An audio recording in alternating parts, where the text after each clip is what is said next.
Welcome to this week's Dairy News 7x7 Bulletin, your window into the pulse of India's dairy and agri sector. Our first story comes from Karnataka, where Nandini is taking a bold stand against counterfeit and adulterated products, with QR codes soon to be printed on every pack.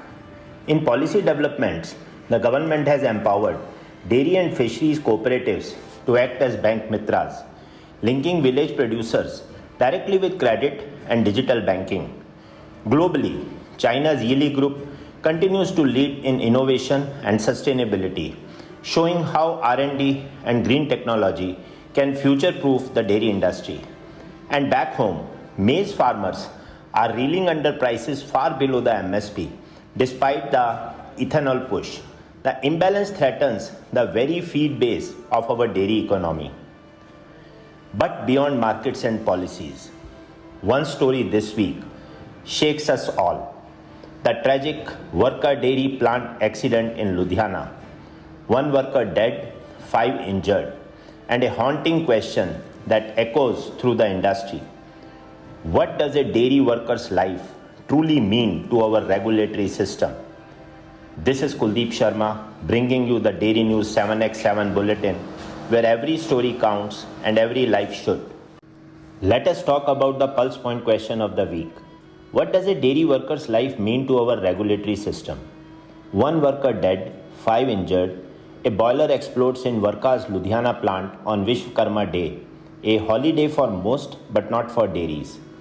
The police now ask why staff were on duty that day. But in a business that runs 365 days, the better question is who ensures their safety when they are? Was this fate or neglect dressed as routine? In the scramble to find scapegoats, one truth stands bare.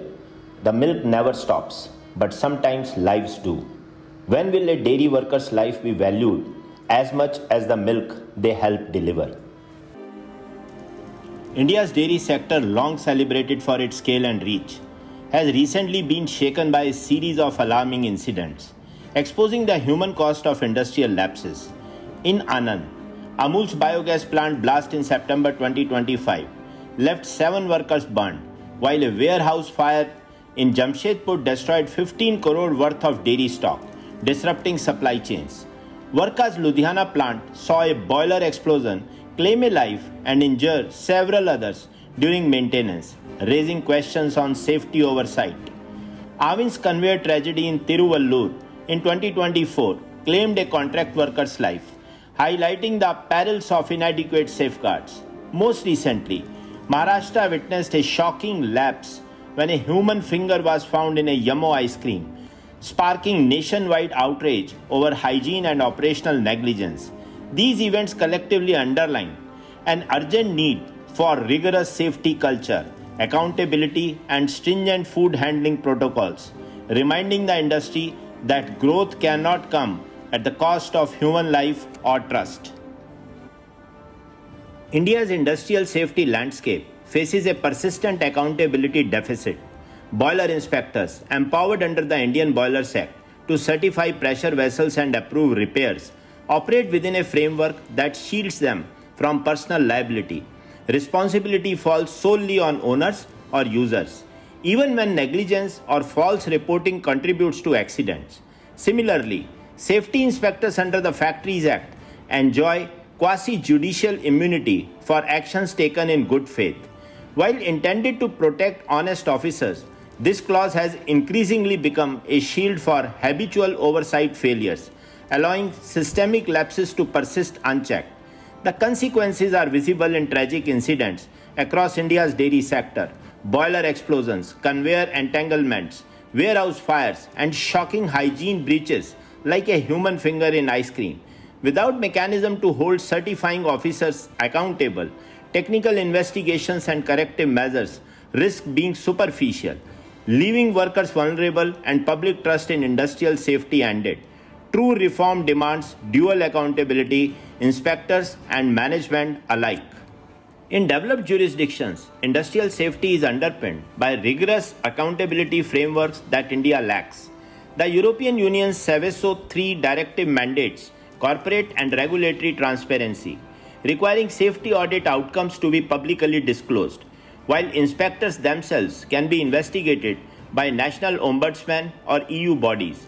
In the United States, OSHA and EPA hold inspectors accountable through federal audits with willful misconduct, including bribery, falsified reports, or ignoring imminent hazards, punishable by prosecution and dismissal.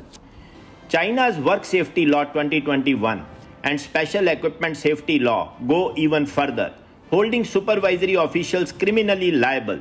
In major industrial explosions, inspectors and local authorities have faced imprisonment, demotion, and in corrupt-linked cases, even suspended death sentences. These global models demonstrate a clear principle. Regulatory oversight is only meaningful when those entrusted with it are themselves accountable. India's current framework, which shields certifying officers from liability, falls short, leaving workers vulnerable and public trust at risk. India's industrial safety laws, the Factories Act 1948, Boilers Act 1923, and FSSAI Act 2006, assign shared responsibility for worker and public safety to operators and inspectors. Yet, when accidents occur, inspectors rarely face consequences, even when negligence is evident. Boiler inspectors certify high-risk equipment, but the law shields them. Liability rests only on plant owners. The Factories Act grants inspector good faith immunity, which too often protects habitual oversight failures. Under FSSAI, officers who ignore violations face only internal censure, never prosecution. In contrast, Europe's Seveso III demands public accountability of regulators. US OSHA and EPA can criminally charge inspectors for willful misconduct, and China's work safety law allows imprisonment or even suspended death sentences for negligent officials. India's system punishes factories, but not those sworn to inspect them, a gap that leaves both workers and justice unprotected. India's industrial tragedies, from boiler explosions to shocking food safety lapses, reveal a painful reality. Safety without accountability is only reactive. Reform is urgent.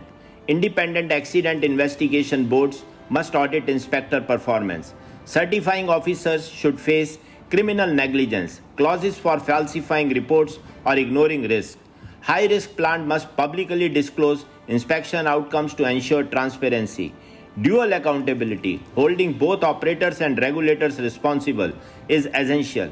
Only then can India move from crisis-driven responses to a preventive safety culture, protecting worker life, restoring public trust, and ensuring that industrial growth never comes at the cost of human life.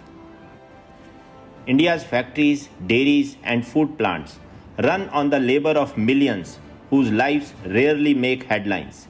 Every blast, every burn, every silent death under a rusted boiler is a reminder that safety is not just compliance. It is compassion measured in action. India must build a dual accountability system where inspectors are also inspected, where investigations are independent of departmental shields, and where negligence has consequences, not just for workers, but for those sworn to protect them. Public disclosure of inspection reports, criminal liability for falsified certifications, and transparent audits after every accident must become the rule, not the reaction. Until India values the life of a worker as much as the production he enables, our progress will remain hollow, and each tragedy will echo the same unanswered question: who watches the watchdogs?